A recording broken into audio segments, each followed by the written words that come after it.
বিসমিল্লাহির রহমানির রহিম। আসসালামু আলাইকুম। আল্লাহ সর্বশক্তিমান। সবাইকে ঈদের শুভেচ্ছা জানাচ্ছি। আমি এস এম তুহিন, অ্যাডভোকেট, জজ court, Dhaka, chairman NA foundation. যারা পরিবারের সাথে ঈদ উদযাপন করার জন্য বাড়িতে যাচ্ছেন বা যাবেন, তাদের প্রতি সামাজিক দায়বদ্ধতা থেকে কিছু নির্দেশনা মেনে চলার জন্য অনুরোধ করছি। লং রোডে মোটরসাইকেল ব্যবহার করবেন না। অপরিচিত লোকজনদের সাথে সিএনজি অথবা মাইক্রোবাসে উঠবেন না। রাত্রে যাত্রাবিরতি অথবা এক বাস থেকে অন্য বাসে ওঠার ক্ষেত্রে বাস টার্মিনাল ব্যবহার করুন।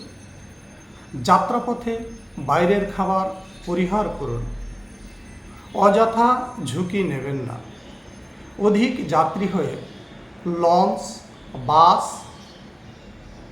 ট্রেন অথবা অন্য কোনো যানবাহনে উঠবেন না।